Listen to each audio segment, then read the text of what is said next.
Magandang araw! Ako nga pala si Janet J. Kimadal ng Grade 11 Buwalis. Ngayon ay ating tutuklasin ang isang epiko na galing pa sa Mindanao. Ito ay pinamagatang Prinsipe Bantugan.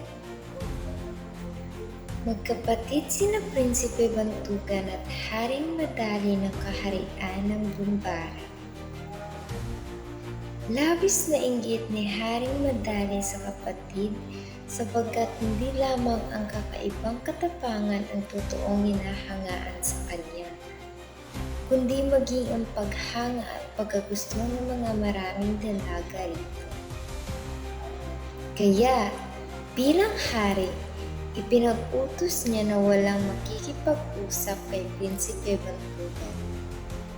At sino mang sumuway ay parurusahan ng kamatayan. Naging dahilan ito ng pagiging ibang bayan ni Prinsipe Bantugan. Nang nilisan niya ang Bumbaran ay kung saan siya nakarating. Isang araw, dahil sa matinding pagod, nagkasakit at namatay siya sa lupang nasa pagitan ng dalawang dagat. Natagpuan si Prinsipe Bantugan ni Prinsesa de Bumbang at ng kapatid nitong hari.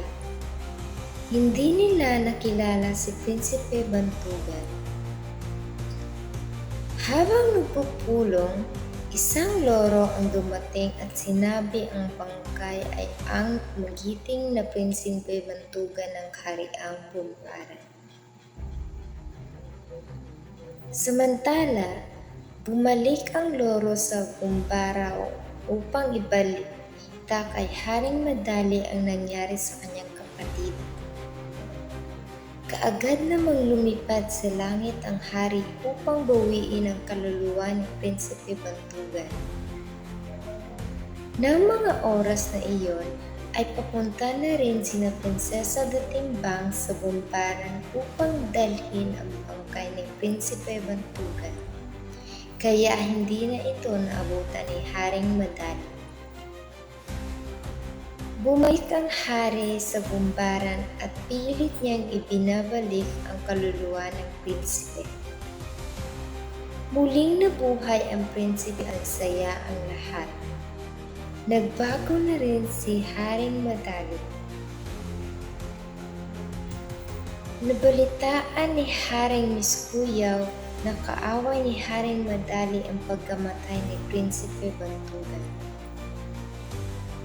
Kasama ang maraming kawal, nilusog nila ang kaharian ng Bumbaran.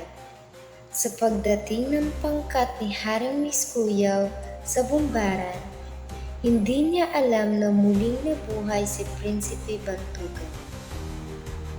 Dahil sa kabubuhay pa lamang at napakarami ng kalaban, madaling nanghina ang prinsipe.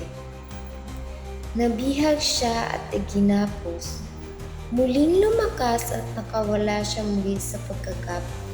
Sa laki ng galit sa kalaban, lalo siyang lumakas at nagawa niyang mapuksa ang mga ito.